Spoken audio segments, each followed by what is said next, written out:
Olá, assinante da TV Destaque, mais uma vez estamos aqui iniciando o nosso programa Direitos e Deveres, Cidadania e Ação. Hoje, mais uma vez na companhia do nosso querido amigo, advogado, Dr. Rodrigo Prates, né? E temos mais um entrevistado que vai trazer informações importantes. Hoje a nossa entrevista é um pouquinho mais técnica, né? Já alertando o telespectador.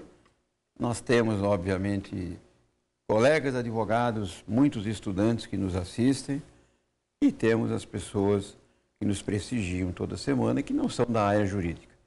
Mas tem ocasiões que nós temos que aproveitar o potencial, o currículo do palestrante, e hoje é um desses dias. Rodrigo, quem você trouxe para nós?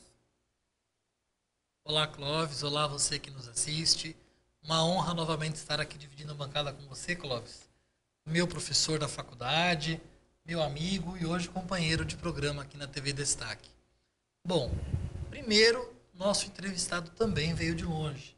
Fez uma boa viagem, juntamente com o Dr. Rodrigo Lemos Arteiro, da entrevista da semana passada, para estar aqui no nosso programa, trazendo informação para nós. E a pauta de hoje, ela foi pensada, Clóvis, naquele nosso princípio do começo de ano, para trazer informação sobre o novo Código de Processo Civil aos colegas advogados aí que estão atuando, estão se deparando com decisões, às vezes até contrárias ao novo Código, mas que o agravo resolve muitas vezes. Nosso entrevistado de hoje, primeiro, é advogado atuante no direito público, pós-graduado em Direito Constitucional pela EPD, coordenador acadêmico da Comissão da Jovem Advocacia da OAB São Paulo e secretário-geral da Comissão OAB Vai à Faculdade, também da OAB São Paulo. É o Dr. Nelson Masaki Kobayashi Jr. Seja muito bem-vindo, Nelson.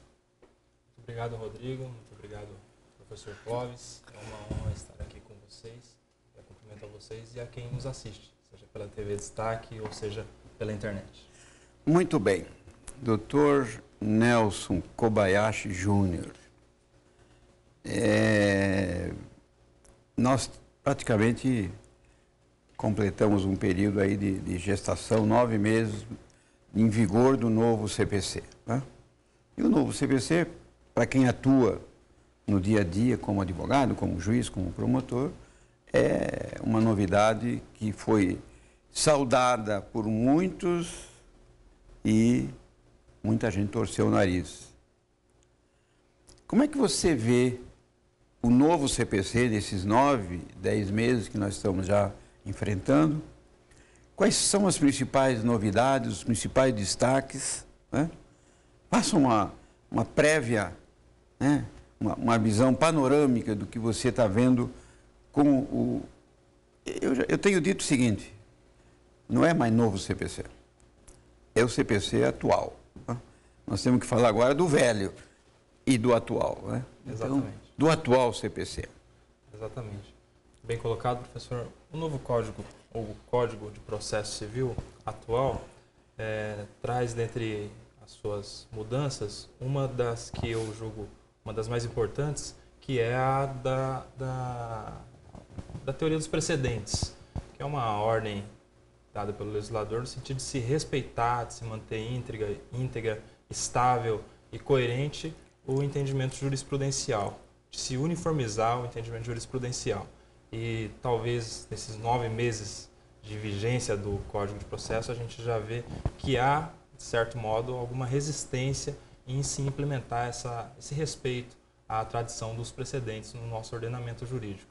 Claro que essa é só uma das grandes mudanças do ordenamento processual brasileiro, mas que eu julgo ser uma das mais importantes porque isso reflete na vida do jurisdicionado, do cidadão.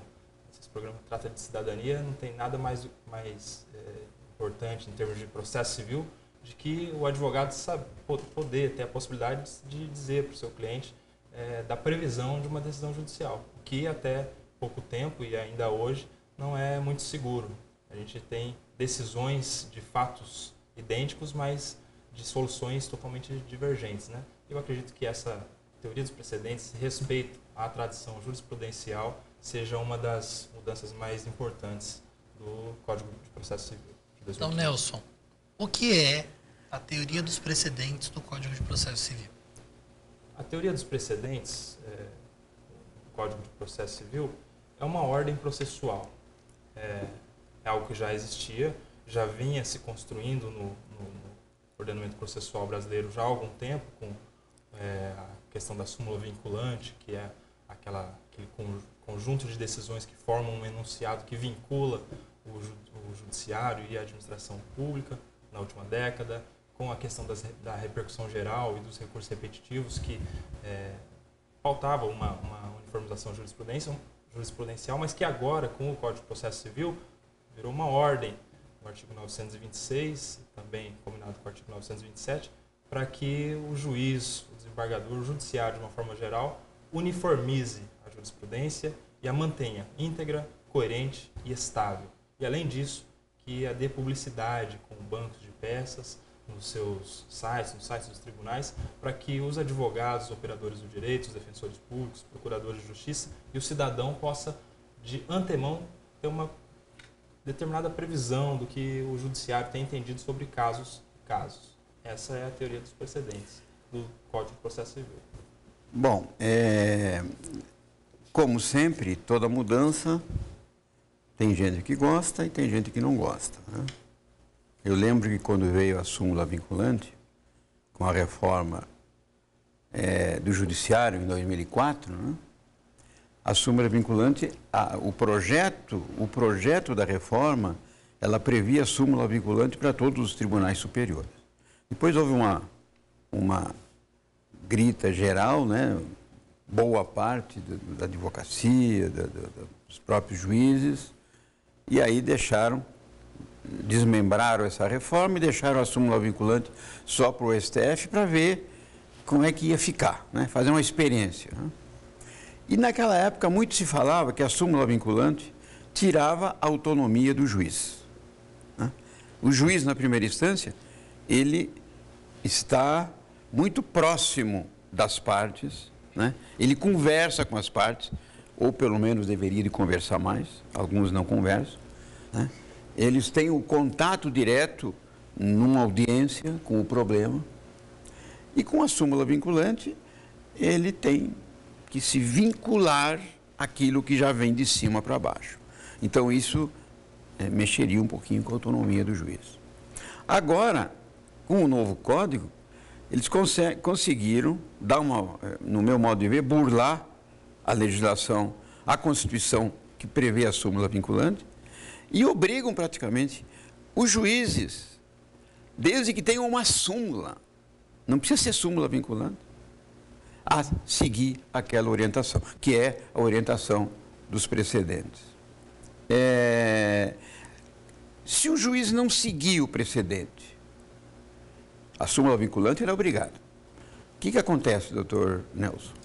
Aí a gente precisa fazer uma diferenciação, né, professor, entre as espécies de precedentes. Existem algumas espécies de decisões judiciais que, como por exemplo a própria súmula vinculante, e como já o seu nome diz, vincula o judiciário.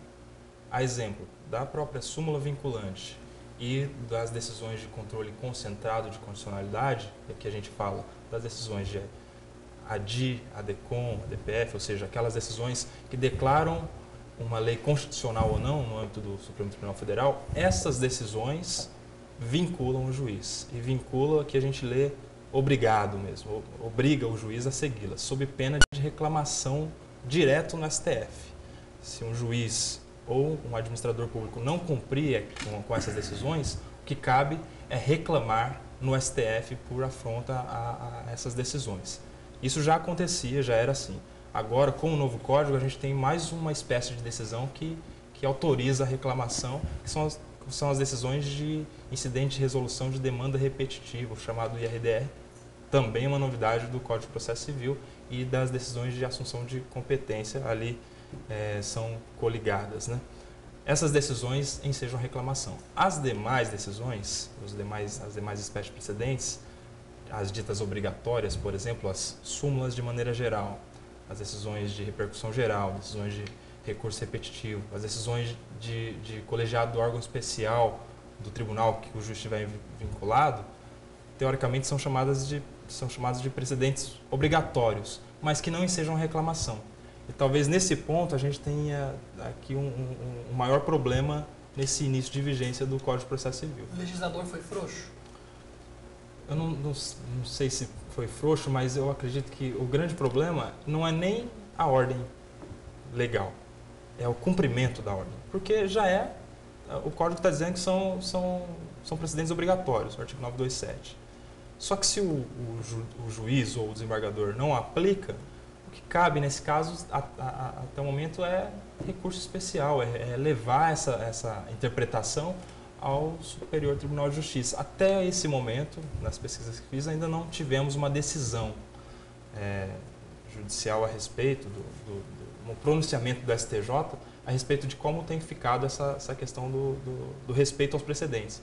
Porque o artigo 489, no artigo que fala sobre a fundamentação da decisão, tem um inciso 6º do parágrafo 1º, fala que não será considerada fundamentada uma decisão se o juiz não fizer a distinção ou a superação do precedente invocado.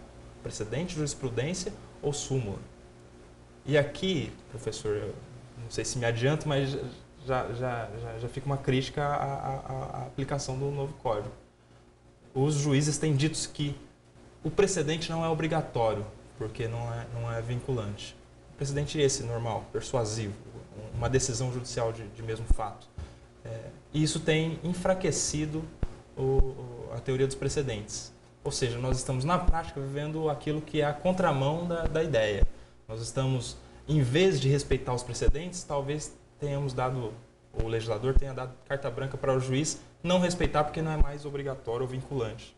Essa é a grande dificuldade da teoria dos precedentes. É a aplicação. É o judiciário ter acolhido essa teoria dos precedentes, porque, como já dito pelo professor, isso enfraquece o poder do juiz.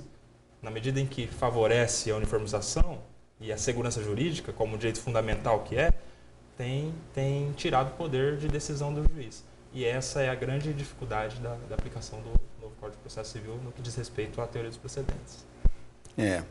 Nós temos observado, nós estamos já chegando ao final do primeiro bloco, mas vamos deixar só alguma coisa encaminhada para o segundo bloco. A questão uma das novidades do novo CPC, que eu acho que também não precisava estar previsto no CPC, porque a própria Constituição já fala, lá no artigo 93, né, que todas as decisões judiciais devem ser fundamentadas. Então, se está na Constituição, eu sou ainda de um tempo que a gente aprendia lá no ensino fundamental. A Constituição, nenhuma lei pode contrariar a Constituição. Atualmente, a gente está vendo que tem a Constituição, vem uma lei para dizer que a Constituição se aplica ou não. É o fim do mundo. Bom, e aí nós temos que o Código de Processo Civil exige que todas as decisões judiciais sejam fundamentadas ponto a ponto. E nós temos visto um movimento, às vezes um pouco mudo, mas um pouco surdo, da advocacia, da magistratura, achando que isso inviabiliza a atividade do juiz. Ele cita o exemplo de uma reclamação trabalhista, onde o reclamante faz 50 pedidos e que ele não tem como ficar fundamentando 50 pedidos, ou para deferi-los ou não. Se ele não fundamenta, fica difícil até para a gente questionar a aplicação ou não do precedente. Então, isso é uma questão que aí, como é que a gente resolve isso, né? Nós vamos ficar isso para o segundo bloco. Rodrigo, não sei se você sabe, o nosso programa é reprisado terça-feira, 7h30 da manhã. Verdade? E depois ele fica lá no site proleges.com.br, no link TV Proleges. Aí nosso telespectador, sabemos que a TV Destaque é uma TV local, e as pessoas que queiram assistir, os telespectadores que queiram ter a gentileza de recomendar as nossas entrevistas, poderão sugerir o site da tvdestaque.com.br, que ao tempo real a entrevista é transmitida pela net, né? Então, vamos a um breve intervalo e voltamos já.